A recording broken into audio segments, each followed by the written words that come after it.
Talk Podcast Productions.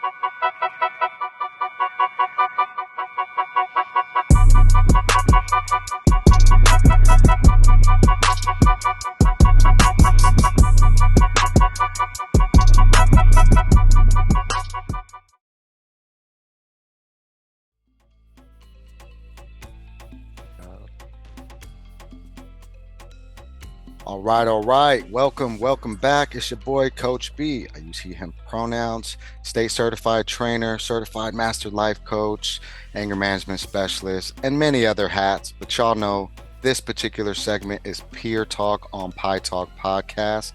Pi is an acronym, or like we like to say, a backronym. It is pursue internal evolution, all things growth, all things solution focus. How can we do better, be better, and collaborate with community? And today's episode, I will be bringing on the amazing, the magnificent, the awe-inspiring Miss Ingrid Butler. Ingrid's journey in life begins with becoming a teenage parent to graduating magna cum laude from Grand Canyon University as a middle-aged woman was anything but easy. She overcame traumatic experiences through her faith and self-care, which helped her heal from the trauma that tried to hold her back. Ingrid's degree in sociology with a minor in social work supported her efforts to enter the behavioral health field. Ingrid furthered her education, becoming a certified wellness coach and a state-certified family peer support specialist. With 10 years of experience working with youth and later becoming a behavioral health rehabilitation specialist, she counsels underprivileged youth in the juvenile justice system. Additionally, she supports families grappling with their mental health, education, coaching, and linking them to resources while providing support to those involved in the criminal and collaborative court systems. Ingrid's passion for educating, coaching, and motivating people to collaborate on mental health wellness has led her to her latest project as the sole proprietor of Mental Health Moment. Mental Health Moment was created to raise awareness about mental health challenges, reduce the stigma surrounding them, and highlight the importance of mental health wellness through the practice of self-care. Welcome. I would love to bring Ingrid onto the screen. Miss Ingrid Butler, please join us. Say a few words as an introductory for yourself. You're from California, right? You're in California? I am Coach B. I am from Cali, born and raised, bi-coastal girl. Yes. Thank you so much for having me on your podcast. I count it as a privilege to be able to grace your platform. Thank you so much. I'm humbled to be here. Likewise. I was reading your bio. I was like, is this my twin? Like, what are we talking about here? All the things my first role after incarceration was family navigator. Yeah. So I did the substance use disorder family navigation training, and I worked exclusively with the therapeutic courts, family courts, safe baby courts. I was on the board for a year in my county, and just really supporting individuals in the emotional regulation tools, parenting, anger management, anything I could do with the backing of the organization I worked for at the time, which was Peer Olympia. Shout out Peer Olympia, 2023 Best Nonprofit Award winner in Puget Sound during when I was working there. So that was really fun to be a part of. But yeah, just that work is so rewarding. I agree. And it was an uphill battle, coming home. A lot of people didn't think that I was sincere in the work I was doing because of my track record. And I do not blame them. I don't have no shade for them because I'm a data-driven person. I make logical entailments on a regular basis, right? So if I would have looked at me on paper, I'd have been like, he's going back in 6 months. I would have made the same conclusion. So I have no angst towards any of those. I'm happily able to put those concerns to rest for the majority of those people who have hit me up and even told me like, hey, I didn't think it was real. I didn't think this would be the thing, right? But you're doing it, and I'm proud of you. A lot of people have hit me up, so it's all we can do is the best that we can do. So, absolutely.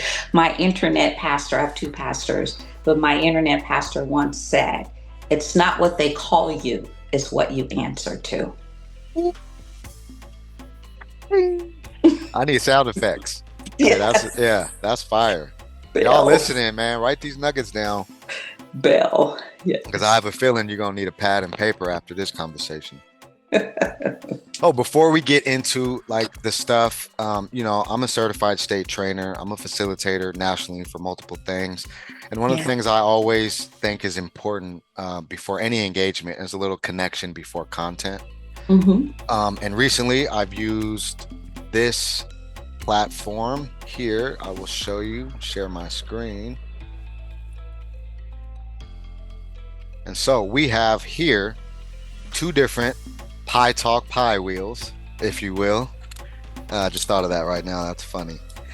So we have 8 slices of pie on one, and then we have another with 57 slices. The 8 slices are kind of, really quick topic based questions to get to know you. And the 57 are random questions broken off into 7 sections. The 7 sections of those 57 questions are, favorites, childhood, personal, travel and food, entertainment, reflection, and then there's some Pie Talk exclusives that we threw in there. So we're going to spend probably 2 times from each wheel to, just get you warmed up, answering some stuff, let the people get to know you a little bit. Which wheel would you like to spin first? 8 slices or 57? Well, let's see. Let's go with 57. All right.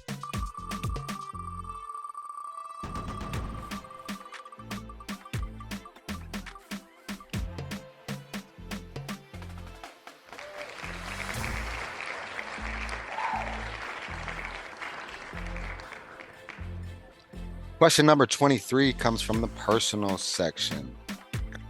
What skill are you currently learning? To listen more. Okay. How are you learning that currently? Are you, is it trainings, books, audiobooks, podcasts? How are you learning to listen more? As peers, we do a lot of training. And we hear buzzwords like active listening. But as we get into conversations, are we really actively listening? Or are we in our thought process already thinking about what our next question is? So active listening is an intentional act. So I am intentionally telling my mind to be engaged before I even start to think about what I want to say next. So it's an intentional act. Beautiful. Yeah, it's similar to how I train and have been trained on self-care. If you go to the gym and call it self-care is one thing, but if you tell yourself before you go to the gym, it's for the purposes of self-care, you actually preemptively set your mind up to be in the gym when you're at the gym instead of at work and at home while you're at the gym, right? Your mind could be other places, and that takes away the, some of the self-care aspect. So I appreciate that. Telling yourself, and that's that preparation in the trainings, how do you prepare to listen? Like making sure your phone's face down on your desk before the next appointment and, just woo-sawing yourself, even before we started, you see, I take the deep breath and all right, we're ready. Let's get it in. Yeah. All right. Let's do another spin on the 57.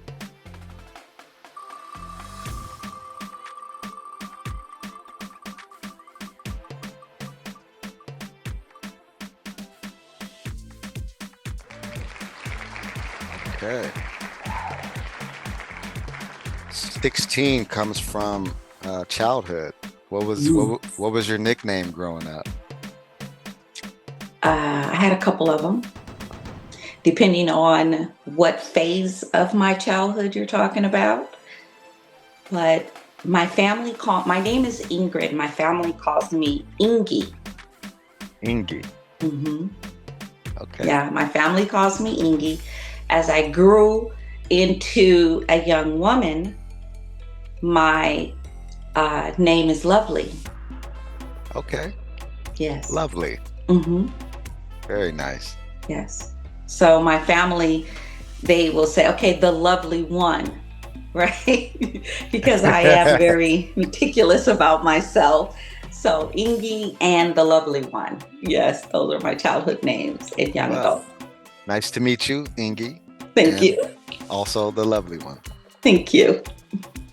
All right, we'll get one more from here, and then we'll move to the 8.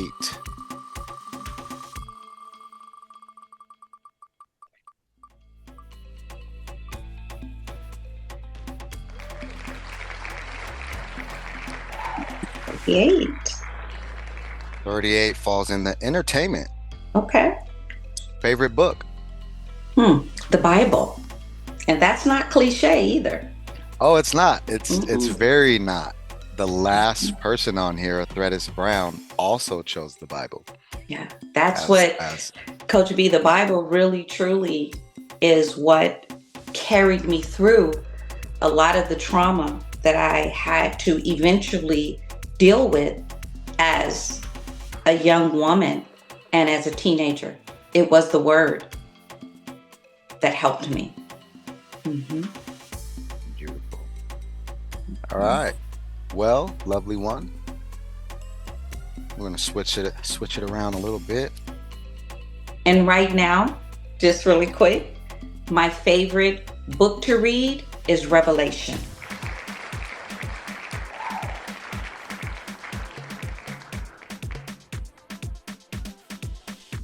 Big win for the week. Ooh, I love it. I just documented 2 wins in our family advocate chat. The first win was I was working with a family. This is on my as a family advocate role. So working with a family at court. Mom was just very, very emotional, very, very emotional, and just didn't know what to do, where to go, what direction do I go in. And eventually what ended up happening is after I was able to help mom with mindful exercises, help mom kind of just relax and let's just think about what our next game plan is. Out of that came where I connected her daughter to a peer, a consumer peer. And this consumer peer is the one with the lived story as far as addiction. And that particular peer engaged with my family's daughter, and she came to the Peer Resource Center and got her she decided to go into treatment. So that was a big win. Come on. Hey. Yes. Well, you said something that stands out to me. That's the first time I heard consumer peer. So if you will, and maybe it's something that is more prevalent in California, right? Yeah. What is a consumer peer, and also in relation to a certified peer support specialist? What's the difference? Same thing. We are all certified by the state of California. But a consumer peer is because we are connected to a clinic, a mental health clinic. The members at the clinic, the old name was consumer. Now we call them members. They want us to change the language, but they were called consumers. And so peers that work directly with our members that are connected to mental health clinic were called consumer peers. Oh, so they removed consumer from the original peers, but kept it in the titles of the peers providing the service. Yes. Interesting. All right, last spin, and then we're gonna get into it. Okay. I have fun with this thing, if you can't I tell. do too. I love it. I think it's great. All right. Oh, I'm so happy. So look. I'm sorry. Bye. So the reason why I say that is because, I'm a big proponent of, I use acronyms in all of my trainings and things that I develop, right? And so I came up with this one as a segment for a podcast I intended to do with my wife. Just little things that we would talk about throughout the podcast. And so SNAGS, SNAGS, stands for social norms and grievances. So number 5 is the questions. And so what I ask people is, what are some social norms that you have that you would want to see more of? Like, what are your favorite social norms in our society? And what are your grievances about some of the existing social norms that we have that you would like to see way less of or none of? Wow, social norms. That's a good question. Well, I think that one social norm is, I am behavioral health. So a lot of times when we think of behavioral health and we see someone that is challenged, is I'm not crazy. Oh, they're crazy, right? And it's very normal in people's households that when their family member is dealing with, schizophrenia, schizoaffective, personality disorders, to call them crazy. And it is a norm. But the grievance in that is that it grieves my spirit, because after researching and going back to school and educating myself and learning that they're not crazy, there is a chemical imbalance in here. And what I like to see is us change that narrative so that we're not living in grief about our family member that is hearing voices, or a family member that is dealing with anxiety and depression, to say, what happened to this person? Come on. And how can I support this person? Let this become a social norm to say, what happened and how can I support you? Very, very, very, like, words from my mouth in the last podcast, almost literally. Yeah. And I don't know if you watched it, but with I said, Sister Becky. That's probably the one that I looked at. Yeah, probably that one. And with Threadis Brown is a really, really, really good one. It's a little bit longer than an hour, but that man's story is impactful and inspiring. And there's some stuff, I've known him 3 years, and there's stuff I learned about him during our podcast yesterday.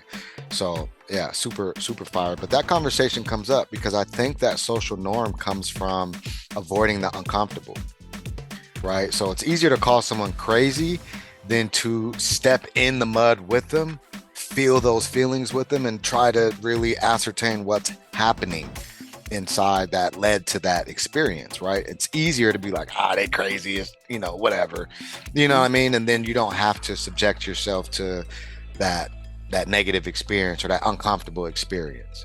Yes, sir. Yes, sir. I'll be sure and go and look at that podcast. Yeah, for sure. I created, so my channel, I have a YouTube channel where all these go on. And so what I try to do is I create playlists. So if people are only interested in the peer talk on Pi Talk, then they can just, go to that playlist and save it. And then as these upload, you'll get like if you subscribe, you'll get notifications, etc. So whenever these drop, you'll get notified and be able to watch them. But there's Prison of Peer Work. There's the original Pi Talk podcast where my older co-host would just sit down in an office space and just pop it, and we would read the 4 agreement cards. We would do like a quote at the beginning and then answer who said it at the end of the show, stuff like that. And we'll be doing something soon to kind of do a reunion and a warm handoff, because I have Ikoko Onima from North Carolina is officially the newer co-host of these. So sometimes it's me interviewing, sometimes it'll be her, and sometimes it'll be both of us.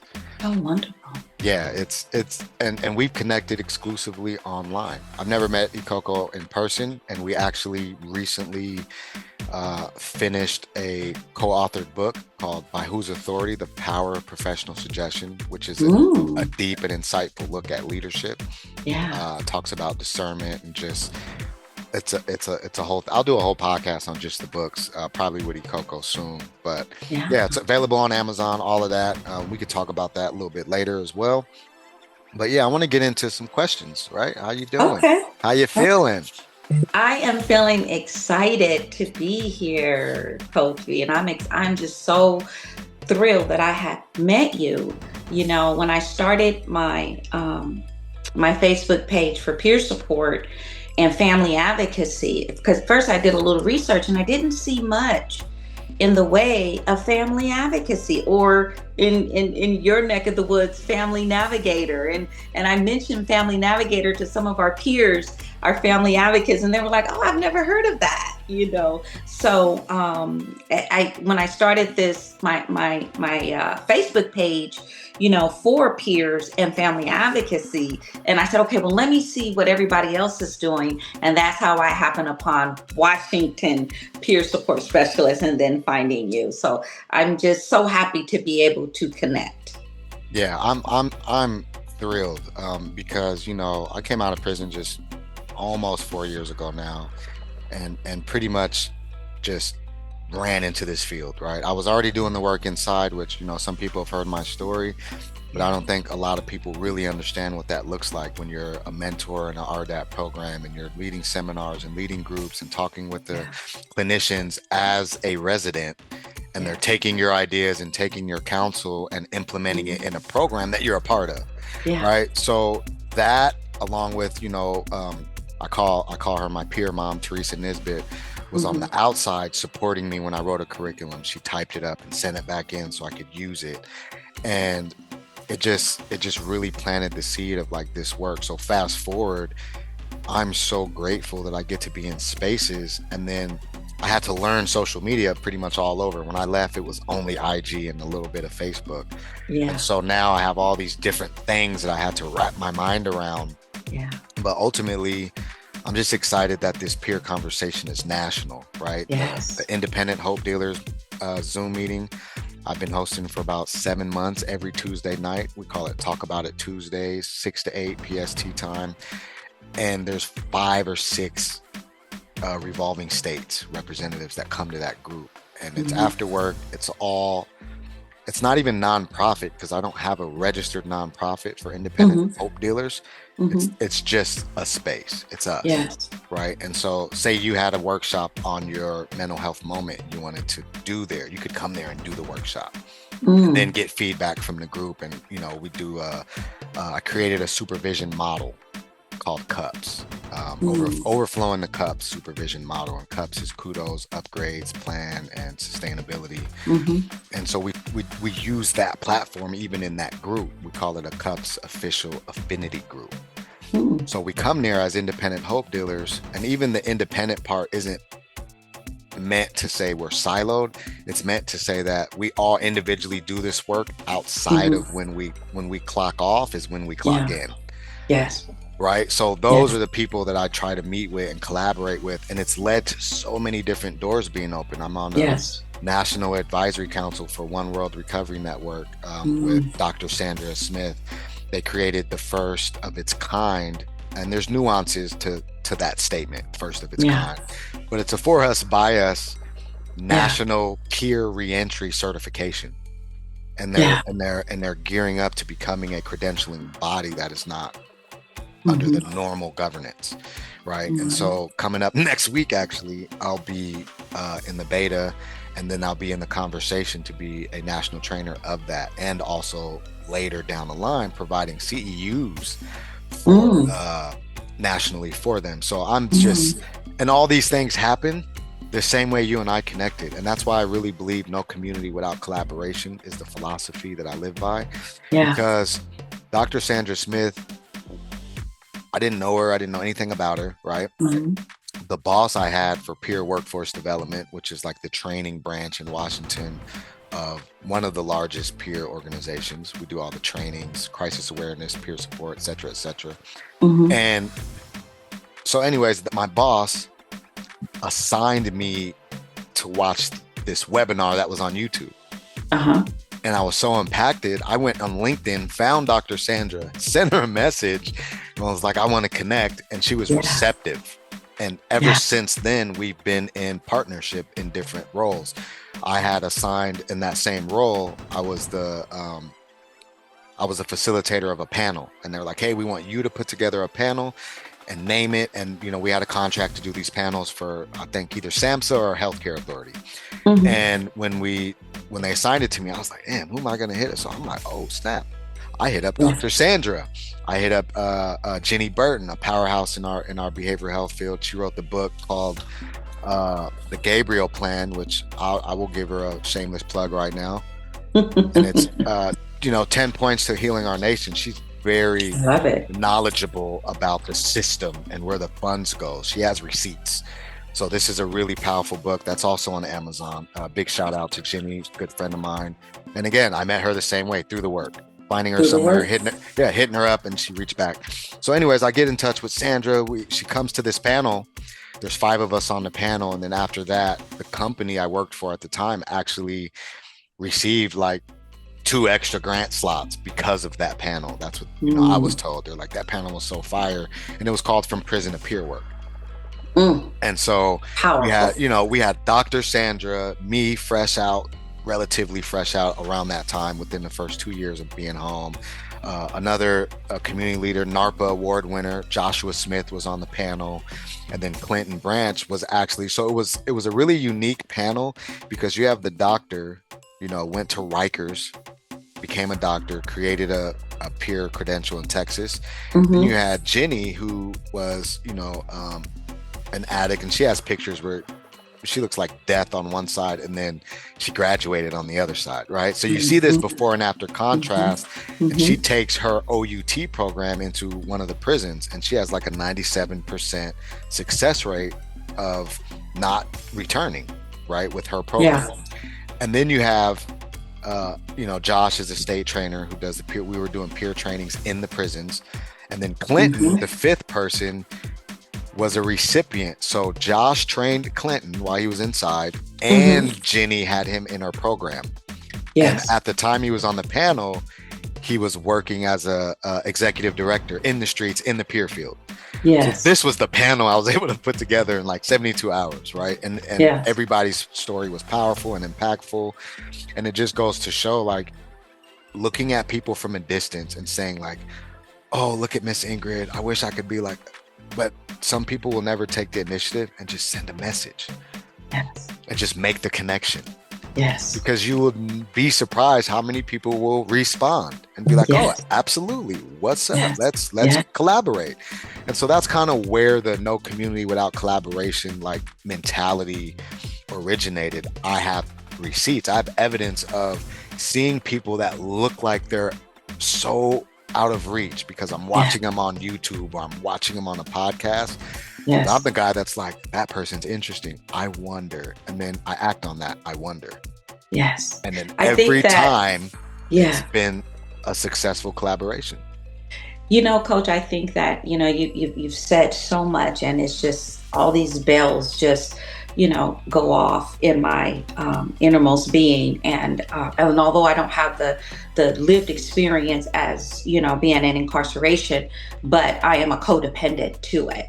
And I know that's not, the best way to put it, but, so many, of my family, in and out of incarceration. But you mentioned something, about the peer work inside of the prison. And I thought, what a better way to change lives than to take the peer work into the prisons. When we go back to old group home model, I would venture to say, and you correct me if I'm wrong, but a lot of those people that are incarcerated, a lot of them grew up in the group home. Grew up in group homes, the government spend thousands and thousands of dollars only to end up in prison to spend more thousands and thousands of dollars. Oh, change needs to happen. So this, this whole peer work, taking it inside of the prison, it's genius. And what a way to bring out change just in yourself. Look at you and the things that you're doing. It's phenomenal. I remember I did a training. I was with a nonprofit and I went inside of the prison, the women's prison. And if they participated in our program, they would get so much time off of incarceration. And, Heavenly Father really has kept me, Coach B, because I'm scary. I'm just going to be transparent with you. And I remember going inside and I remember hearing those doors lock. And I remember saying, uh-oh, it was scary to me. But I remember the word of God, and he told me, he said, I don't give you a spirit of fear, but of power, love, and a sound mind. And those words had me to pull my shoulders back. He said, the angels of the living God encampeth around about you.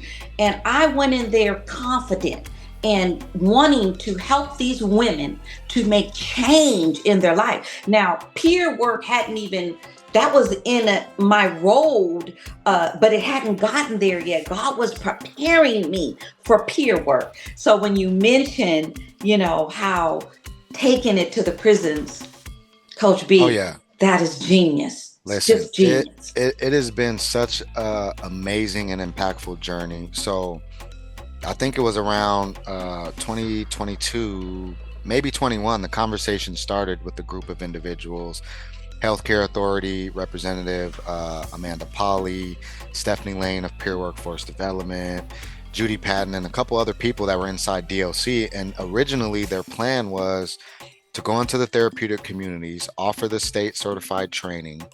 The incarcerated would, take the 40-hour training, pass an exam, and then come out certified peer counselors. And so a lot of them in the beginning, that was the goal, was to provide a pathway to a career. So they were only even bringing in people that were like 4 months to the gate, maybe a little more, right? And they were in specifically the therapeutic community, the treatment program, the unit that housed them. And then it just started to evolve slowly but surely. So I got hired by Peer Workforce Development. So Peer Olympia is where I first started. Remember I told you that, right? Yes. So Peer Washington is the umbrella organization.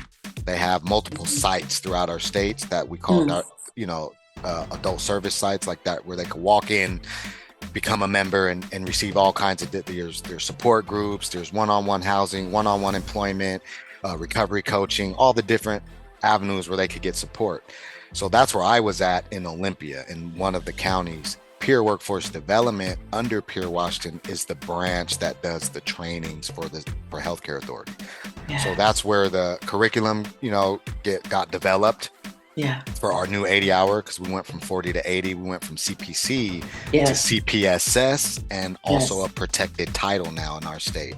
So now, instead of the CPC being held under the Healthcare Authority, it's actually moved to CPSS DOH credential. So now DOH monitors all the credentialing. Yeah. So I said all that to say, in that process, I was recruited from PWD, right from my office, essentially, at Peer Olympia. And they're like, hey, we kind of, heard about you, been watching you. My wife at the time was doing a training, and the chief, which would eventually be my boss and mentor, she literally walked her from the training room at Peer Olympia to my office and was like, this is my husband B.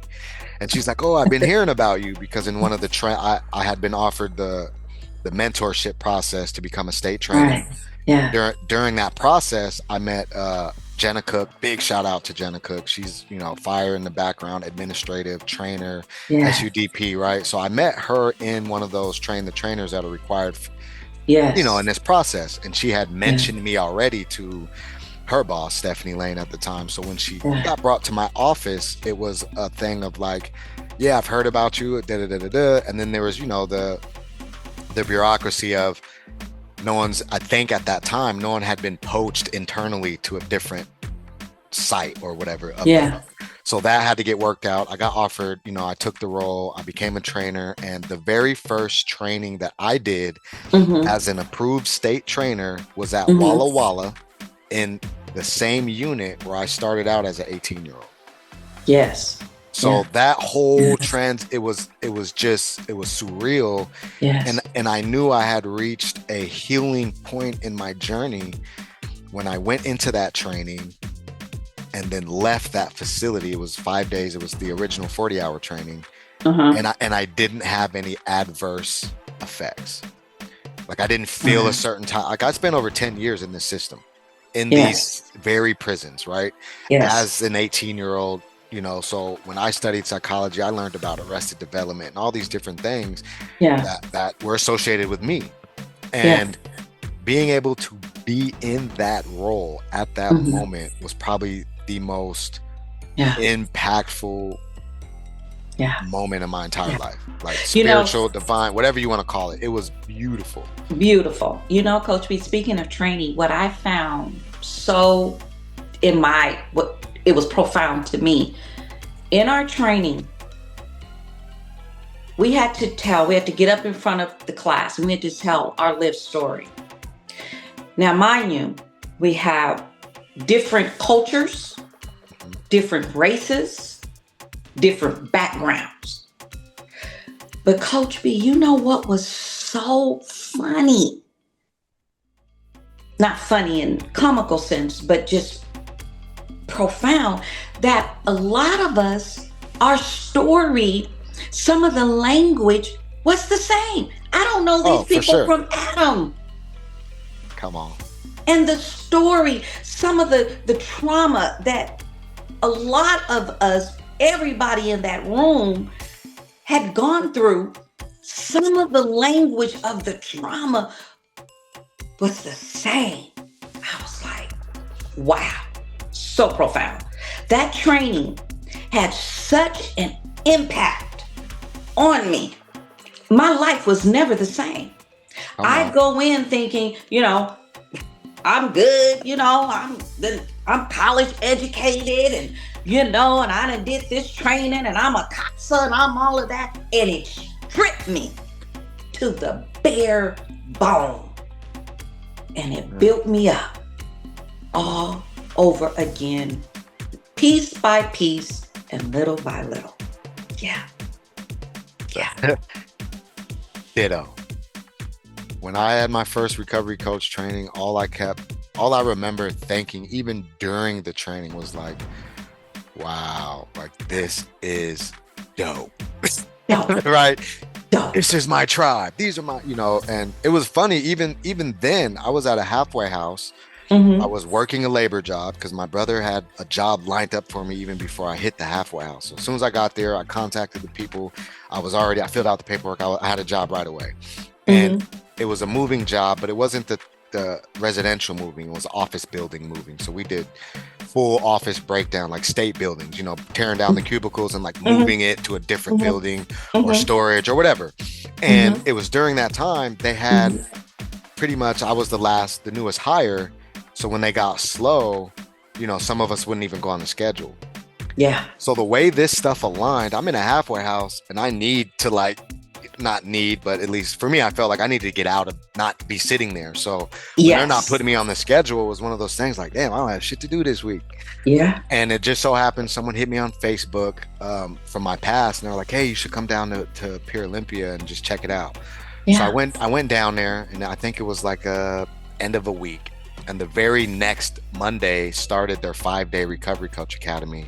And I wasn't on my work schedule. So I went to the halfway house, was like, can you approve this? Boom. On the 5th day of that training, graduation day, the person who invited me down there to come check it out was the current family navigator. Wow. They resigned on that Friday. Whatever they had going up, like leading up to that was when it reached its point and they separated from the organization that Friday. So that whole 5 days, the Pier Olympia, Stephanie Tompkins, shout out to her, my Squaxin auntie, who is the director of Pier Olympia, still a very impactful mentor in my life to this day. They were getting to know me. And I was at the halfway house. I had started my own nonprofit and I was making my Hope Dealer hoodies. They said pursue it 365, pursue it if you want it, reach for your dreams, big logos and stuff. And I was selling them to staff and at the halfway house. And so at the end of the training, I asked them if they were interested. So I had went to drop off some hoodies that they had purchased supporting me. And Bree McNeely, another good friend of mine, my first manager in this space. And she was like, you should apply for this. And actually, she was like, step out my office. I'm going to call you right now and do the phone screening. And then we'll set you up for an interview. And I was like, and that's it. That's literally just how everything kept happening over the last 3 years. It was like no open doors go unexplored. People think I don't know what people think, but this is literally, I was just willing to just have an open-ended outcome point of view. Whatever happened, as long as I was moving in alignment with my assignment. And at the time, even before I got out, I inherently believed my assignment was this: giving back, teaching, learning, collaborating, being in community, supporting the families of people that I may have even caused harm to. Yeah. Right. And my own family, I'm a father of 7, right? My kids, I'm responsible for some of their ACEs score, right? So I had to really think about that. Yes. And that just allowed me to just move in. Joshua Smith called me one day and was just like, hey, do you want to be a state trainer for peers? I was like, what's that? Like, these aren't things I was pursuing through my own ambitious measures. They were introduced to me and I agreed. Same with the job roles that I got. They were offered to me and I agreed humbly and in gratitude. And today, I don't know if you know this about me, but I work at DOC headquarters as the peer support coordinator for the state. I'm a DOC, not contract. I'm an actual employee with headquarters as the peer support coordinator. So we're developing. What is the acronym for what is DOC? Department of Corrections. Oh, Department of Corrections. Okay. You feel me?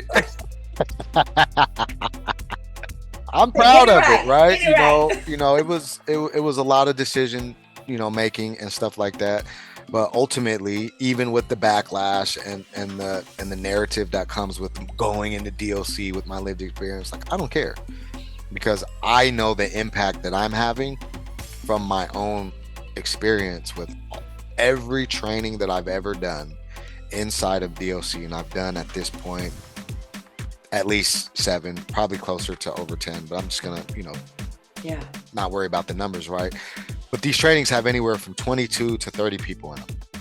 And I have not participated in a single training that didn't have at least one person that I was either a cellie with or in a unit with during my incarceration.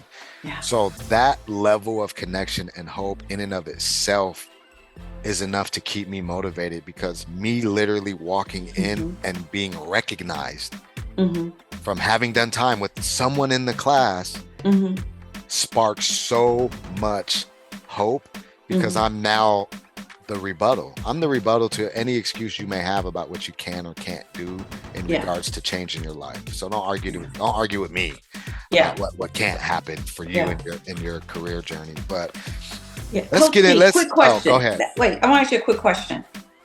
How do you think family advocacy plays a role in that environment? That's a really unique question. It's good. So personally, in my experience with the work, I believe that successful entry and integration post-release must include the family in the programs, in the conversations, because the biggest disconnect and the biggest kind of, recidivism factor that I personally experienced is when, and this is mainly, largely speaking from a male incarcerated and releasing perspective, right? So a lot of guys will get out and say they had their spouses, their girlfriends, their baby moms, whatever, right? Sometimes even their parents allow them to come to their address or whatever. The disconnect is whatever they were working on inside, whatever their plan was, they call it reentry plan. It seems like the person who allows them to come home had a completely different idea about what they were going to do when they got out, right? That disconnect has, created a barrier between the family reunification process, because now, husband comes home, he's focused and wants to do this and pour a lot of his time into this. And now wife is in competition with his journey, with his career, with his willingness to engage in community, like if they're doing what I do, right? And then also what that ends up being is, I was inside watching a lot of guys come in for like violations or returning, and a lot of it, like I would endeavor to say like 40% of the people that I seen coming in for violations was something along the lines of, hey, I went and stayed at my brother's. I went to a hotel because I wanted to avoid a domestic situation with my chick, with my baby's mom, with my wife, right? And in the course of doing that, said partner calls PO and says they didn't stay here last night. And when you're on probation, whether it's federal or state, you can't spend the night outside of your address. Technically, if a PO wants to, they can push that line and violate you, send you back. And so I think the advocacy piece for families is, I would like to see more advocacy when you're developing programs that are reentry, or what I like to call entry and integration. And I do a whole workshop on why I use that language. We're not going to get into that right now. This is your show, right? But the advocacy piece, to answer your question, I think more families need to be included in the funding, in the conversation, in the program development, because it doesn't matter how ready somebody is to, oh shit, I don't know what just happened. Yeah, I just pushed the button and it, whatever. But nothing changed on this end. Okay, good. So what happens, or what I believe should be happening, is incorporating families in the conversation from start to finish. Because when I'm inside, I'm making a 15-minute phone call, right? I'm hoping for no conflict. I don't want to get into any controversial conversations. You know what I'm saying? And that's a lot of people. So they're calling and they're having these surface level conversations that by the time they get out, the spouse or the person who's waiting for them is feeling like, oh, it was just jail talk. They were telling me this, and I thought they were going to do this when they got out. But if we're incorporating the programs to where the families are coming in as part of their visitation process and doing the same classes, or being given the same books, like, right, I wrote a book called We Are What We Agree To, and it talks heavily about the post-incarceration experience, post-incarceration syndrome, including the families. There's a lot of stuff that goes into it, and it's a 6x9 workbook, so you can write in it, right? I would like to see, and not even my book, I just use that as an example, right? I don't believe to be the end all be all on the subject ever. I'm a contributor. Pick it up, don't pick it up, doesn't matter to me. What I'm saying is, if you took a parenting book, send it to the family who they're getting out to, and them, right? So if you're bringing a program to a prison, whatever materials they get, send to their families too, so that they can literally learn parallel to each other. So now what's being poured into the person you're representing inside, and they know that you have an understanding of where they're planning to go. So then when they get home, there's not this big, oh, I didn't know you were going to spend 20 hours a week just doing treatment and programs, or doing this. You're taking away from time with me. I thought you were just going to come home and sit on the couch, go to work, and come home and give me all this time. That's what you said on the jail calls, right?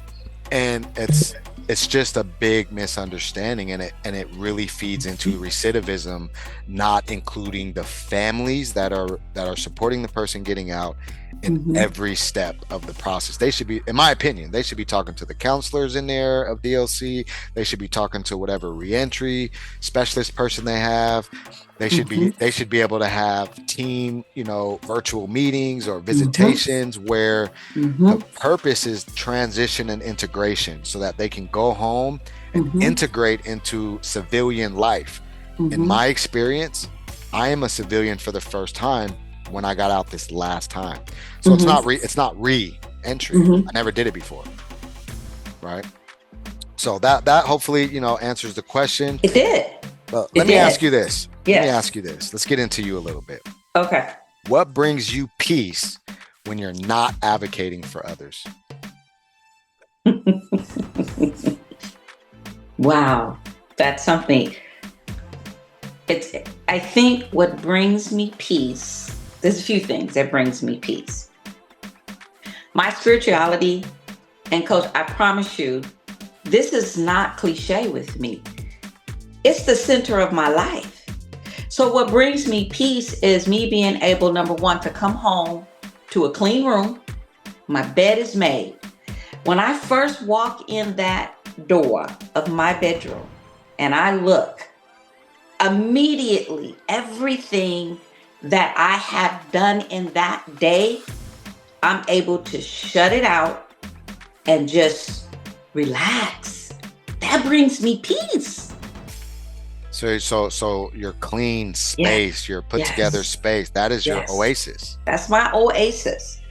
That gives me peace. That's the first thing. You ever came home and your room is a mess? And you done been out and you done dealt with people and their problems, their issues, and then you come home and your room is a mess and you're like, when I used to go in my daughter's room and her room was a mess, that let me know where she was mentally. I go in her room and her room was clean and organized. I know my daughter was good. So peace is cleanliness, organization. That brings me peace. Very nice. Mm-hmm. All right. You and my wife would be the best of friends. I get a lot of that coming home. Why is the dishes in here? Why is this shoe right here? Why is I don't know why, but I'll move it. My kids used to call me when I'm an empty nester, and my kids used to call me probably about a good 30 minutes before I would get home. Mom, you on your way home? Because they know if stuff ain't together, I am like a hurricane walking in that house. Mm-hmm. So yes, organization, cleanliness is very, very, very important to me, and it helps me in my mentality. Yes. I can relate. I live with you.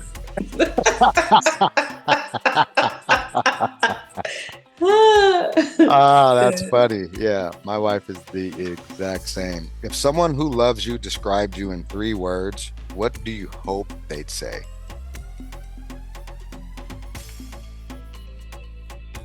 I'd hope that they would say that I was a caring person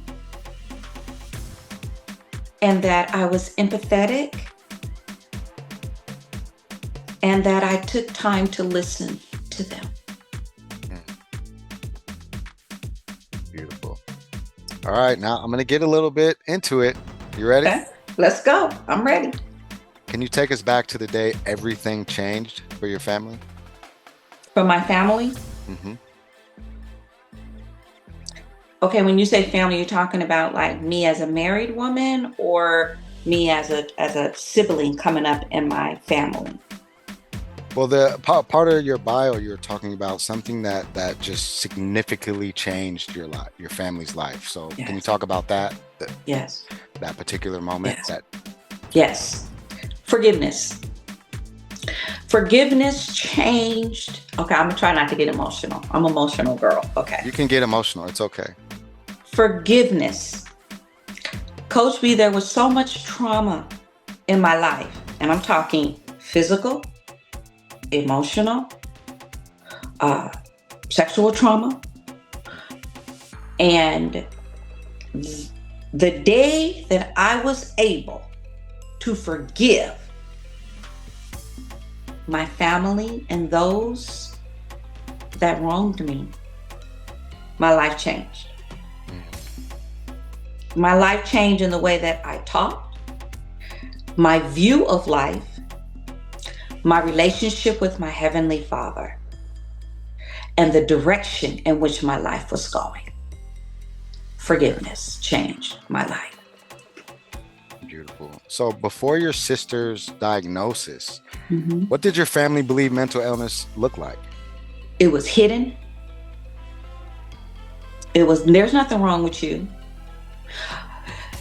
It was, well, she a little, they would never say, well, she a little off. So it was avoided. It was downplayed. It was tiptoed around. It was hidden. It was hidden. It was hidden. Like family events. We didn't go get her. Oh, so she physically was hidden. You guys were like hidden. Tucked her in the corner. Yeah. We didn't go get her. We didn't go get my sister. Yeah. It was the way that they looked at mental illness is they didn't. They didn't look at it. Yeah. They avoided it altogether. They avoided it altogether. We didn't know what it was. We were so ignorant to the fact of what it looked like, what to do. We didn't know what to do. We just knew that we didn't want, my mother was very and my great grandmother. They were very, they cared about how people thought of them. Mm. And so therefore that caused the stigmas that was attached to mental illness to hide it. A lot of harm in our culture. A lot of harm is rooted in pride. Yes, that's the word I'm looking for. Pride. Prideful. Yes. I get that. You know, I'm navigating some stuff with even my own mom, you know, having some heart issues and having open heart surgery, and sometimes just being, I would say, in my opinion, it's prideful. You know, you have a son that lives 5 minutes from you. You have, you know, a son that lives, you know, I live about 40 minutes if traffic's heavy, but I'll go there if she needs, right? And sometimes she'll go to the hospital without any of us knowing, and it's like, we're right here. Right. And I think it's pride. You know, my mom's an old West Indian, you know, second generation immigrant. You know, her mom came straight from Trinidad. You know, her father was a Native American and stuff like that. And, you know, my dad was Black and Native too. So I look at all these different things in our culture. In the end, in America, when you look at me, I'm Black. Yeah. Right. And so we all fall into that category of, that's a Black man. You come from the Black culture, and our culture, you know, I was raised a little bit in New York, in Staten Island, PS 57's elementary I went to. We lived in California for a little bit. And then, you know, right before my teens, came to Lacey, Washington. And all three of those was different culture shocks. Yeah. You know, there were times where we were, you know, heavily involved in the powwows and the Native communities, but because our tribe isn't from here, we were going to like the Puyallup powwows or, you know, stuff out here in this area. And then, you know, there was gang involvement later in my life. I kind of moved away from the spiritual grounding that I had grew up with, and then kind of came back to it in the feds. That's where I actually made my medicine bag, was in the feds at a pipe ceremony where we sweated and prayed over it, and I put all the medicine in here and stuff like that. Now there's something else I want to ask you. Yes, sir. In your bio, you described feeling confused, ashamed, embarrassed in the beginning. Yes. Right? Looking back, where do you think those feelings came from? From my family, because that's what I saw. You know, I saw that my grandmother was ashamed. I saw that my mother was ashamed. I saw that my father hid a lot of things. So that transferred over to me. And I was confused because I didn't understand. I'm like, wait a minute. My grandmother was a very religious, spiritual person. And I was confused. This God. Yeah, you're like, how could she? You know, you wait a minute. You're supposed to be this, and I'm reading this. I'm confused. Are you really who you say you are? Are you really this deliverer that delivered the children of Israel out of everything? But you delivered them, but you can't deliver my family. You can't deliver my sister. So I was confused, so much so that in a moment of time, I was suicidal. What's your opinion on, you know, when you're talking about, you know, your family experience shame? Why do you think mental illness creates so much shame in families? And do you think it's more prominent in our cultures or in general? No, from working with families, Coach B, it's not just our culture. It's not just our race. It's interwoven. I work with all sets of people. And you're in California, it's a huge population. Yeah. Now, what I will say is within the Caucasian race, they want to get some help. I need a therapist. Where they at? They're coming in demanding already. Right? Yes. But us, I ain't telling them my problems. I'm not telling them my business. Who are they? They don't know who I am. How they gonna relate to me and what I'm going through?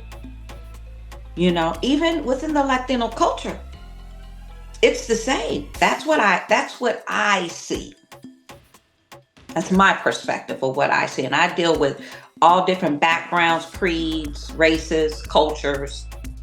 You know, I'm really just getting into the Indian American culture. I'm learning more about it. And believe it or not, I didn't even know about the culture until college. Now I'm 50 years old, returning to college and learning about the Indian American culture, and their way of handling mental illness is to drink their life away because of the terror and everything that generationally that they've gone through, the trauma that they have experienced going all the way back to their forefathers. Yeah. And then alcoholism being interwoven into coping. It was a coping mechanism. Yeah. Yeah. A gift that keeps on giving, huh? What would you say to families who are secretly struggling because they're afraid of what other people will think? What's your advice to them?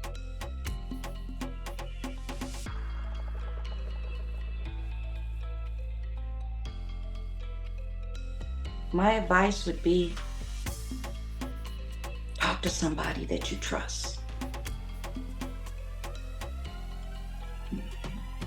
And I want to be a little devil's advocate here, right? Mm-hmm.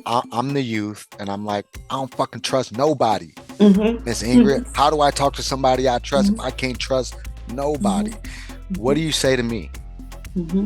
What I say to you is you got to start somewhere. What does your gut say? You have a gut feeling.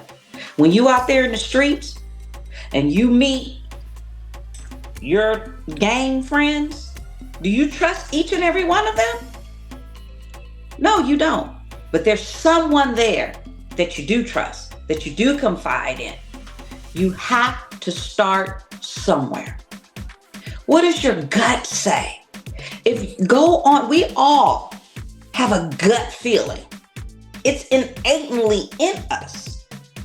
So, how about you start right now with me? How about that? I'm convinced. I was about to start telling you some shit. Hold on, I was actively listening. I felt like I was about to start a real session. How about we go in here and make some cut potatoes? We ain't Right. even need to talk about nothing. Let's just go in here and eat. Let's go cut us some potatoes. You know, everything happens over a good meal. Come on. The reason Right? I was Especially smiling, with our men. yeah, feed me, please.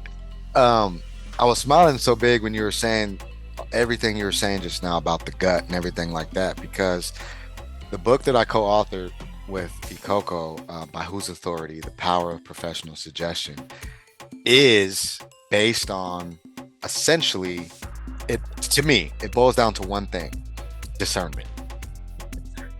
And what you're talking about, that gut feeling, that's discernment. So God gave us two things, I believe, not just one. I mean, amongst other things, right? Yes. But to me, the two most important things that would come from the Most High are free will and discernment is how you use your free will.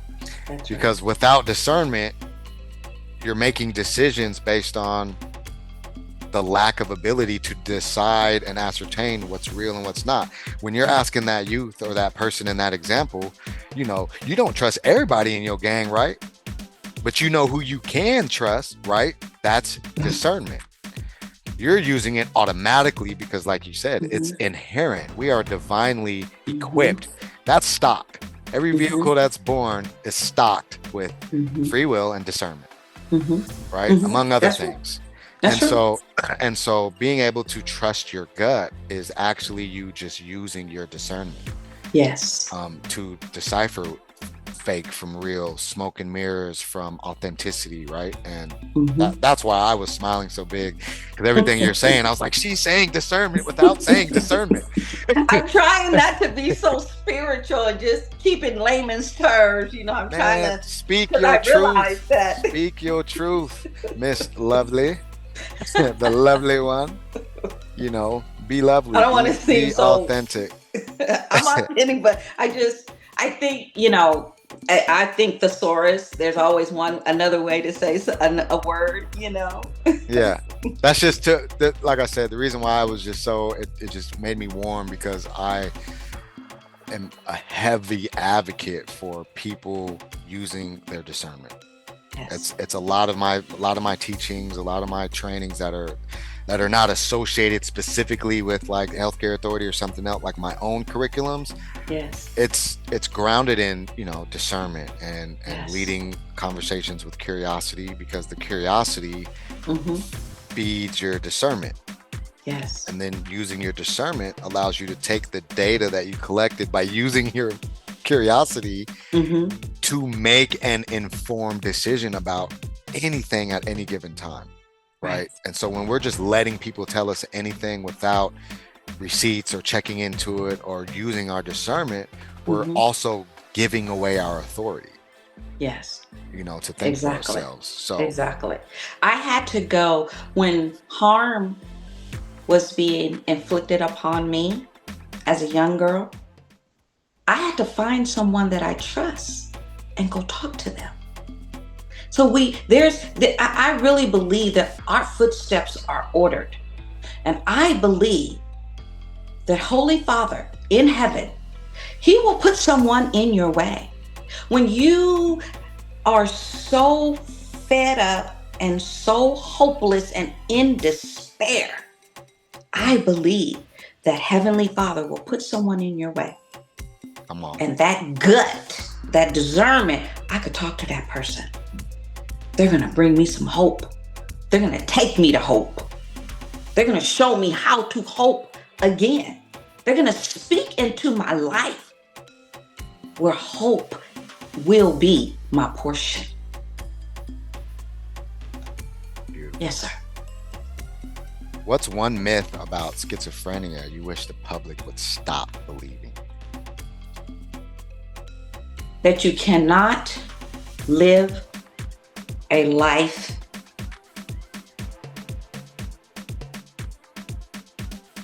you can't live a life in some sort of peace.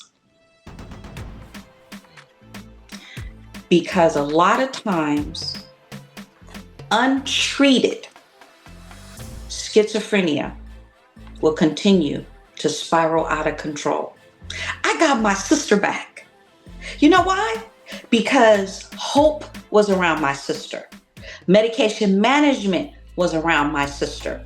Love was around my sister, right?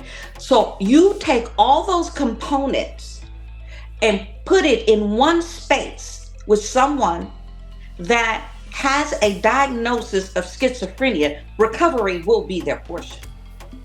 Finding that right cocktail of medication that works for that person, finding the right foods, right? Because sometimes foods, our diet plays a very important role in how we think and what we think. It's not what goes into the body that defiles a man, it's what comes out of them, right? And so you put all those components together, that person can live in some sort of peace. That person can live in going to work every day, loving their family, right? Yes, absolutely. I wish that people will understand that it's not a death sentence because you have a diagnosis of schizophrenia, which is one of the top diagnoses of mental illness on this globe. It affects that many people, the 8 billion people that's on this globe. Schizophrenia and schizoaffective, and any clinician, please correct me if I'm wrong, but I know that I'm not. It is the number one mental health diagnosis. And gone untreated, that's the key, Coach Bala, is it being untreated and putting drugs on top of it, putting substances on top of it, is what spirals people out of control. My sister was free from crack, okay? She had people around her that loved her. And that was my prayer to Heavenly Father. If you are who you say you are, deliver my sister. Let my sister have some sense of peace in her life. And she got that. My sister didn't wear shoes for 25 years of her life. She didn't comb her hair for 25 to 30 years of her life. She didn't do her nails for 25 or 30 years of her life. But when all those components came together, my sister, I think I bought my sister, she loved Converse. She probably had a good 15, 20 pair. Her jewelry, this was my sister's right here. Her bling bling, her earrings. I got my sister back. Come on. Yes. So it's possible. Treat it is possible. You know what that makes me think of? One of my favorite movies of all time. And tell me if you've seen this. A Beautiful Mind. I've heard of that. You know what? I'm going to look at A Beautiful Mind. I think, I don't quote me, but I think it's Kevin Spacey. I think it is. I think so. I'm going to look at that while I am on vacation. And it's based on a true story, if I'm not mistaken. That movie, whenever I hear the conversation about schizophrenia, is one of the most impactful movies I've ever watched. Yes. And I'm a comic book movie person, right? So like those type of movies impact me differently, especially now that I'm in the work. Speaking of, we're going to move into the courts. You mentioned law enforcement and the courts tried to criminalize your sister. Yes. So what do you wish first responders understood about severe mental illness? Well, I am proud to say that the county that I work for are training each and every one of their law enforcement in trauma-informed care. But not just train them, but implement it into your everyday work when you're dealing with someone with schizophrenia or in a manic stage. You know, we have to understand, those officers want to go home too. They got families, they got wives, they want to go home, right? So at the end of the day, what I would like to see is a requirement across the states, across the United States, is for each and every officer to be trained and tested in trauma-informed care, so that when they do come in contact, and we coach our families. What do you do when your son or daughter is in a psychosis? Who do you call first? And what do you say? You don't say, "Oh, my son is he's 5150." No, that's not what you want to say, family. Mom, don't say that. But you also want to meet the officer outside of the home, because they don't know what they're coming into. Right? So, you know, our officers need to be trained in trauma-informed care. 100%. And I'm glad you brought that up, because a good co-trainer, friend, peer of mine, he's actually scheduled for next Friday. But me and Ramon Razzo have this, perspective. There's trauma-informed, right? I'm a real, if you haven't noticed, the epistemology of language matters to me, right? So trauma-informed is you're informed. Trauma-sensitive is the implementation. So when you're trauma-sensitive, so informed is I took the training, right? So here's an example. Say and I've done this before. In most peer trainings, we know that we're trained to put ourselves, especially like in the Department of Corrections or, these type of settings, psychiatric, you're trained as the provider to put yourself near the door for safety, for you. However, I ignore that when it comes to being trauma sensitive. If I'm supporting a survivor, I'm a 200-pound muscular black man with tattoos.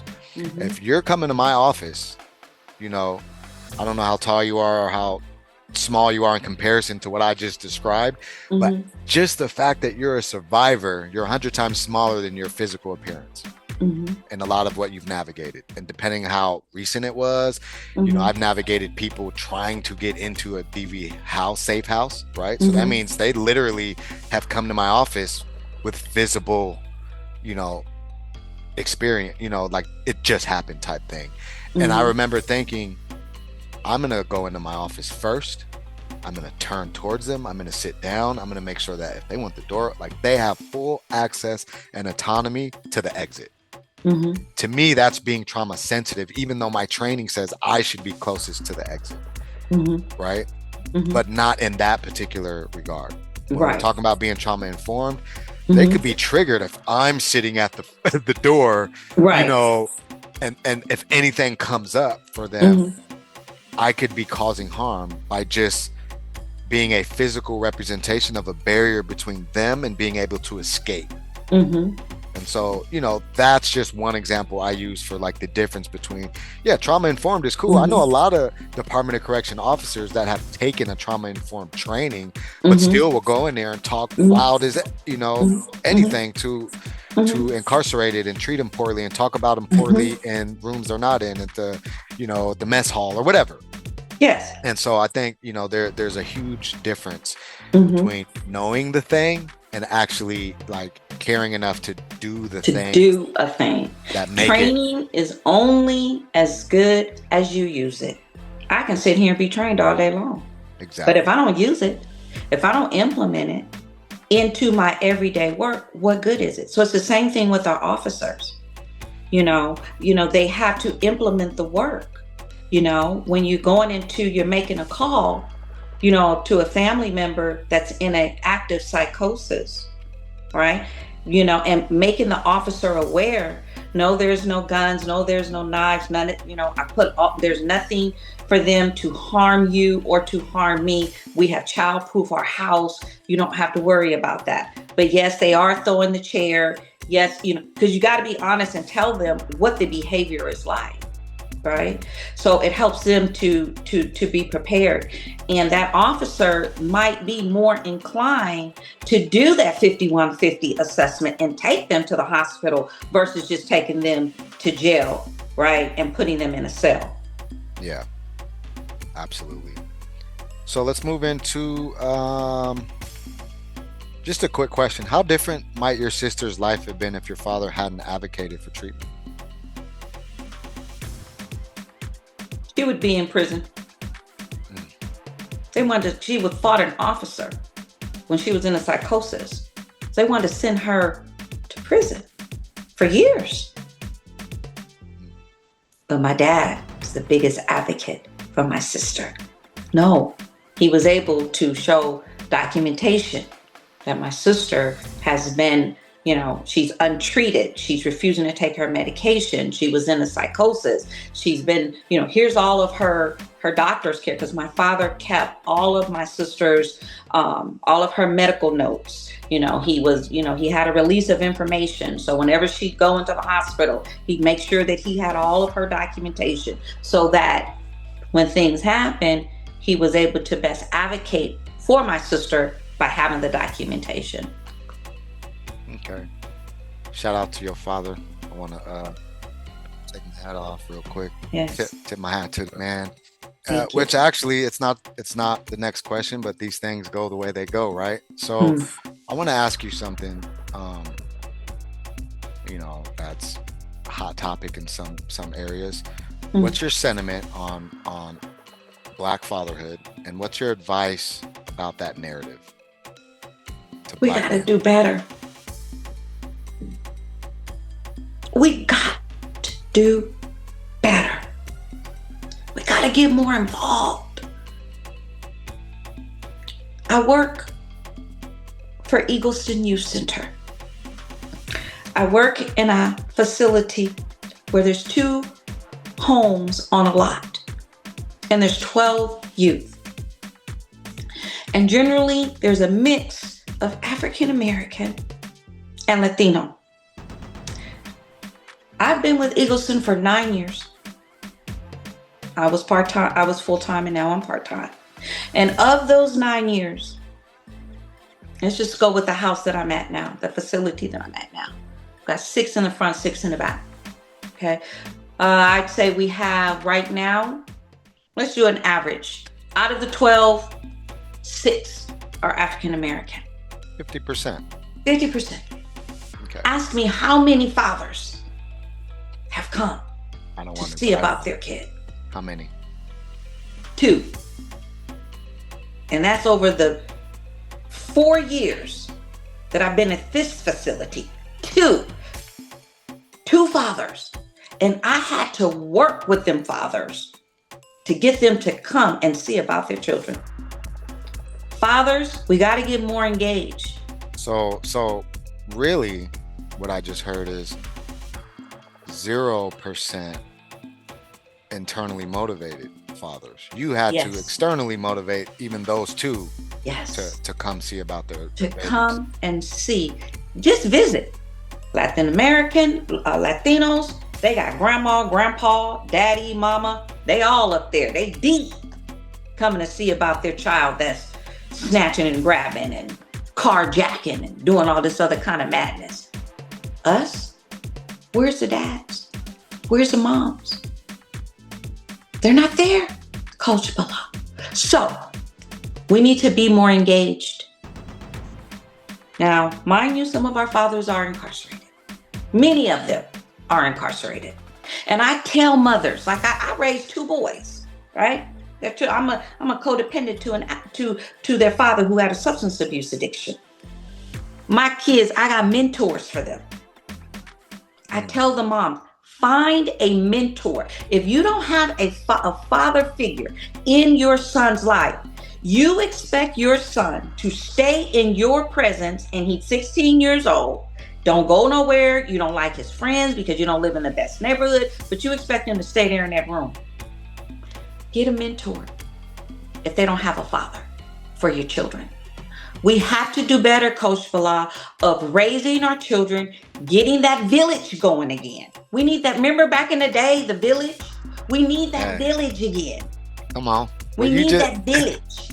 You just made me want to give a shout out to Lavelle Sykes and his sister Avon Curtis for Arms Around You and Inner City Action Network. I'm actually a consultant with him, and we've been building for our relationship's about 2.5 years, 2 years or so strong. But he's actually hired me. We're building a whole father shop, cohort, program, all the things, and he's really tied into the Sankofa, out of Ghana, and it's essentially it's represented by a bird with its feet forward and its beak back grabbing an egg. And the philosophy is, we go back into the past. Instead of leaving it there, we go back there and we bring forth what has value. And that's kind of the philosophy around that. But yeah, we've been working hard. And Lavelle Sykes, shout out, he'll be coming on here soon. Also, Avon Curtis agreed to do also an interview, and she's the founder of Arms Around You. She works with a lot of people, housing, peer support, employment, all the things. So I'm just proud to say that there's at least some people that are doing the work that you're advising we do. Yes, definitely. And our church. When you know that you have single mothers raising children, raising boys and girls, our men, let's just talk about our men right now in that household. Church need to get more involved. Talking to that single mom. Hey, does your son have a mentor? Hey, what's he doing? Is he playing basketball? Is he playing football? Is he more of a, academics? What does his schoolwork look like? We need the village. We need to get more involved, because sometimes it's just a single mom that has to go to work. I was a single mom. I had 2-3 jobs, right? But at the end of the day, I knew that I taught my boys how to tie a tie, right? So I got a mentor for my boys. So if you start building upon the village, whether it's at church, whether it's at a group that you're a part of, maybe listen, all people at the nightclub aren't, at the lounge aren't bad people now. I met some really good people. Have that discernment. Always think about, who can I bring into my son's life that can have a lasting impact on my son? Without having to date him. Without having to date them. Every man that come into our life, and I had to learn this. So they go back at me first. It's not meant to be my lover or my husband. That person could be just meant. God could have sent that person in your life for a specific purpose and reason to add addition to your village. Okay. One thing that stands out for me, and maybe because I'm biased, I have 7 kids. 5 of them are girls, so I'm primarily a girl dad, right? Okay. And I know that whenever this conversation comes up, and this conversation is no different, we focus on the males and mentorship. Mm. But what about the role, and just what are your sentiments about this? What about the role of fathers in our daughters' lives? Mm-hmm. Mm-hmm. Oh man, so important, because I believe that I had my father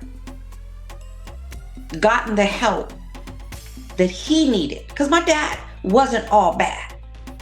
He loved his children. He just didn't know how to love us. My father was a provider, right? He didn't know how to love us. But I had a positive role model for a father in my life, there's no way in the world at 15 years old I'd have been dating a 19-year-old man and then getting pregnant. There's no way in the world at 14 years old I'd have been dating a 21-year-old man. So the role of a father is positive. See, daddy could be in the home, but it might not be a positive role model. Positive role model for a father in a girl's life. She probably is not going to make a lot of the mistakes that she would make, and get engaged and engage with a lot of the negativity that comes with dealing with someone that is living in trauma themselves and then inflicting that trauma upon you.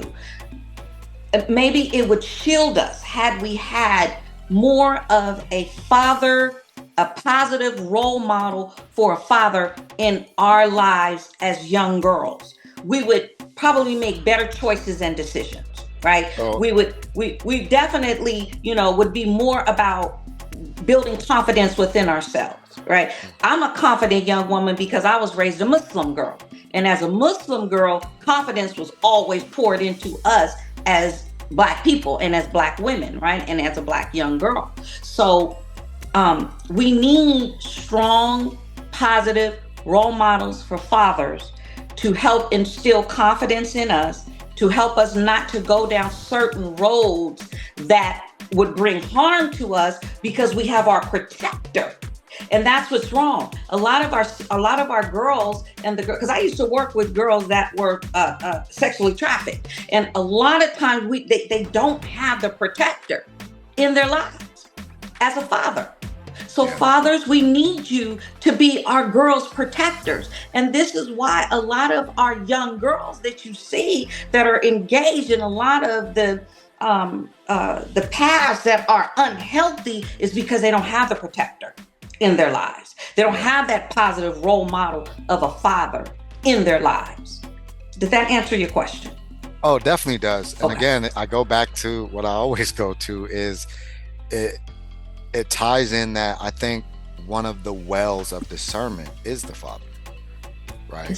Not to say the mother can't teach discernment, but I think you need both. You need the father's level of discernment to say, this is what dating looks like. This is what a man looks like. Here's a standard for you to gauge your dating experience on. If I'm the standard, then hopefully, and it's not always going to be the case, but by setting, always the exception to the rule. By setting that standard of like, hey, if I'm your father and you're my daughter and I'm taking you out on daddy-daughter dates and showing you these chivalry and these different things and having conversations about what it looks like to discern a good man from a boy or a male. Because I believe there's a triplicate process. I believe there's boys, baby's boys, mama's boys, there's males, and then there's a rite of passage, and then a man comes back from that rite of passage. Yes. And I believe a father is the gatekeeper to the rite of passage. I believe that. Absolutely. So, and I think it goes for both, not just males to men, but also, it might not be the same rite of passage for a daughter, but there's still that space in between, being a female and transitioning into a woman. Yes. The father and the mother need to have done their roles equally in order to have a fully holistically developed human being that comes, becomes an adult. Yes, right. For sure. Yeah, we're about an hour and a half in. I got a few more questions. Okay. Let's just cut into Mental health moment. Tell me about mental health moment, the journey to it, what you offer, what solution you're hoping to bring, and why. What's your why? Is to bring awareness of mental health and to decrease, eradicate, erase the stigma that is attached to mental health.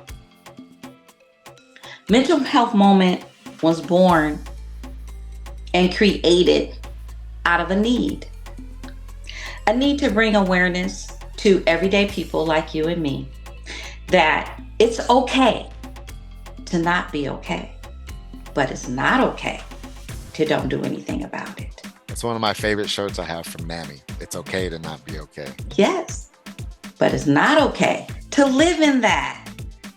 Yeah, it's okay to say, I'm not feeling good today. I just need some space and respect that, right? So mental health moment was created. I am a transformation speaker. So I go into different events, parties, various nonprofits, and we talk about mental health. And when we begin to talk about it, it becomes a norm. And we normalize mental health. Let's normalize it. Let's normalize it if I have to take a medication. Listen, I have to take a blood pressure medication. It's normal. Hey, if you have to take a medication that is going to balance out those chemicals in your mind, take it. It's okay.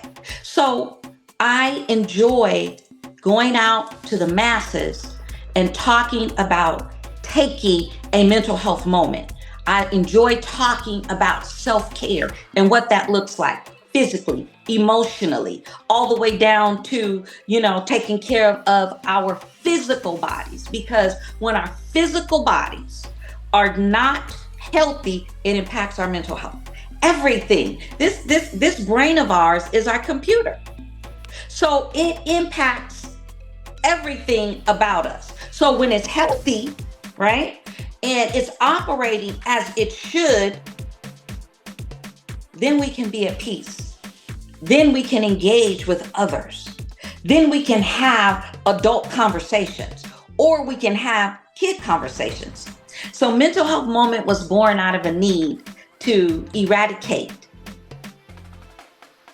not wanting to talk about mental health. Let's talk about it. Let's take those breaks that we need. Let's take those mental health moments that we need. You come home, Coach Bilal, for a long day dealing with other people, right? It's okay for you to sit in that car for a second and say, let me take a mental health moment before I go in here and deal with my 7 girls. That's going to be daddy, daddy, daddy, daddy.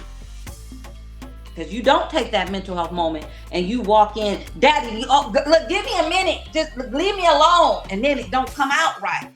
Right? Oh, yeah. So, no, 100%. I was recently gifted by my wife's older sister, a fairly nice, I can't think of the word, right? A damn massage chair, right? Yes. Like the ones in the yes. mall. It's like the ones in the mall, Yes. Her sister just happened to not want it anymore. Her sister and her husband, and I was like, hell yeah, I'll take it. So now, like, I have my little corner of the garage with my mat, my weights, my stuff. I was diagnosed pre-diabetic 3 months ago after I got bacterial bronchitis. And up to that point, I had never been to a doctor I've never had a provider. So working for DLC, Department of Corrections, I'm actually experiencing like state insurance, different things, right? Again, I'm almost a 4-year-old adult. Yes. So I'm still learning about a lot of things. And, as soon as he said that, he was basically like, come back for medicine or change it up, do your blood work. And I'm actually, next week, I'll be doing my blood work. But I went from 217. Today I got on the scale, I'm 191. Yeah. But the thing you're talking about, I've experienced in real time. The moment, I'd say about 3 to 4 weeks into the diet shift, like I pretty much cut sugar, almost eliminated bread. pasta. I love lasagna, but it's been literally in the last 3 months, I've had it like twice, right? Because that extra carb, sugar, all the things. Yes, turned into And sugar. but what I've noticed is what you're talking about. I feel mentally better. I feel spiritually better. I feel more equipped to tackle things that would be heavier if I had the physical ailments going on too in my body. And so, understanding the importance of holistic health and the approach, I'm a holistic human development evolution life coach. And I remember literally I'm in the office, he tells me the things, and I'm like, if I come back from medicine, I pretty much should probably quit my job. At least not my job, but this is just the way my mind was saying. I'm like, my sole proprietor, my business is coaching and the pursuit of internal evolution. You know what I'm saying? So I'm like, if I can't do this, I would not feel good about selling what I'm selling. So I did it. And I know right now that when I go do my blood work, I will not be in the pre-diabetic zone. I can feel it. I can feel it. I eat a chocolate chip cookie. I have an immediate reaction. Where before I was ordering the totes from McDonald's. It was like my favorite soft chocolate chip. I would order the totes and eat half a tote and then give the kids the rest to split. I was waking up eating, waffles with peanut butter and syrup and like I was in the joint, just mixing everything together and just smashing it. And so when he told me, put it in that bag, man, all kind of stuff, right? I was just eating, and I told myself, or I don't think told myself, I just didn't even consider being unhealthy because I worked out, right? I was 217 pounds. I have nice build, so I just assumed I'm healthy. I ride a BMX bike sometimes. I'll rollerblade. I do sports activities. But when the doctor said that, it just put things into perspective. It's like, and that's maybe what I need mental to be health more moment is all about. Intentional. I just need to be more intentional. And Intentionality. As soon as he said it, and I'm like, I'm not coming back from medicine. You kidding me? I wear my medicine. I'm not coming back for it. But at the same time, let's say that wasn't a pre-diabetic thing. I would not have fought against if he said, you're diabetes too, and we need to start this regimen. I would have accepted the regimen and been like, well, how can I reverse this? I'll take these shots and this medicine. But this can't be a forever thing for me. Like I refuse to let it. So even if I would have been fully diagnosed as diabetic, I still would have did this journey because I know it's possible. I did the research. I know people who have reversed diabetes too. Diagnosis. Absolutely. Completely reversed it. Totally agree. And so I'm like, if I get an opportunity to prevent it, I'm on that. And now I have the steps. I have the receipts. I have the data myself from doing it myself. So totally agree. So last question. What advice? Self-care. That's what it's about. It is 100%. What advice would you give someone just becoming a family peer today? The advice that I would give. Say you just hired a year one family navigator or family advocate. They just maybe got their certification. You interviewed them. You hired them. This is your one-on-one. What is your kind of supervisory mentor pep talk to be like, hey, this is going to be right? Sure. So my advice for a person that wants to start family advocacy or to get into that role is just have fun. Love what you do. Why so serious? It's just, have fun, love what you do, because you're going to have some wins. If you're doing it right, you're going to have some wins. So enjoy the journey of family advocacy. So enjoy your journey. Have fun doing it. Don't forget to smile and take care of yourself.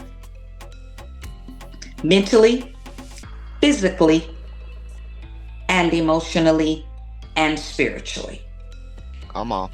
And all the other 8 dimensions of wellness that we know exist. Exactly. Let's tap into everything. So where can people find you, connect with you? I know you're out in Cali, but you would show up virtually and do a speaking engagement, correct?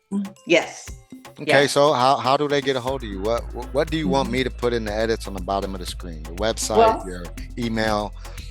What would you want on there? So on my bio is my links to my Facebook page. I did have a website, Bala, but I didn't renew it because I have more traffic on my Facebook page than I do to the website. So it might be something I'll look at later on, right? But right now, I would say look me up on Facebook. That's where a lot of my traffic is on Facebook. You can find me under just, Ingrid Butler, or you can find me under, Mental Health Moment, or you can find me under State Certified Peer Support Specialist, Ingrid Butler. That's how you can find me. You can messenger me as well. You could private messenger me. You can find me there as well. So with your Mental Health Moment, is that a separate business Facebook account from Ingrid Butler one? Yes. Yeah, all same 3 here. of them are separate. Yeah, same here. I have Coach B 360. Bilal H. Willis is my personal, but also public figure. And then there's the Pie Talk podcast. Those are all separate pages. So Ingrid is more of my personal page, right? But I always tag my personal page to everything. So but there are 3 separate pages. So Mental Health Moment is one page, State Certified Peer is another page, and then of course my personal page. But you can find me on all 3. But the most direct, you would say, a messenger on your Facebook Ingrid Butler page, and you'll get back to people. Yes. All right. Any final messages? This is the 4th of July. I know before the video, I asked you what it means to you, and you said nothing. But in the spirit of everything we have, look at this. I got this at a fair. How cute is that? 3D printer. I had to have it because the Wile E. Coyote movie is actually coming out soon. I don't know how soon, but I know that they made a movie, half human, kind of like the old Roger Rabbit thing.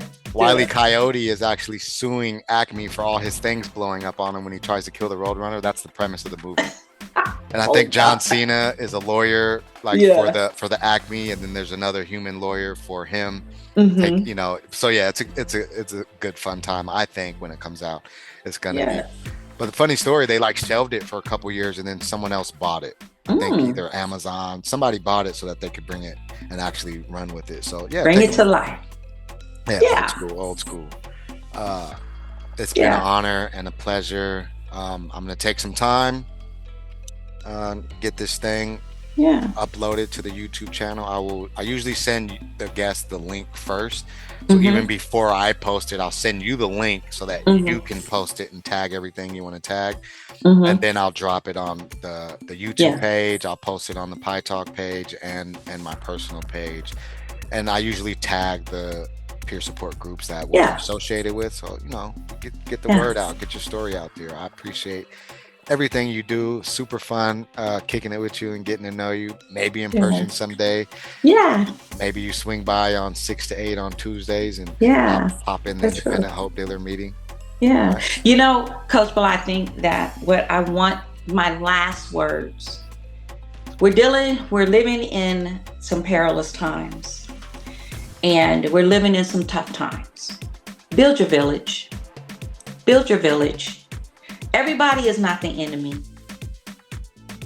Find that person or those people that you can rely on and depend on.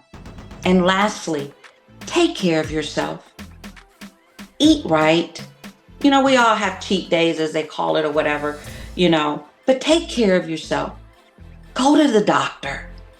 I don't know about you, Bilal, but I'm an intercessory prayer warrior. And within 1 month, we had to pray for people. There was 4 strokes within 1 month of people that came and said their family was dealing with strokes.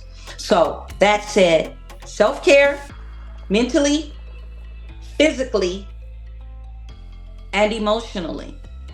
Take care of yourself. Self-care. You heard the lovely one. Take care of yourself. And I think we'll end with no community without collaboration. Yes. It's been a pleasure. It's been a pleasure. Okay.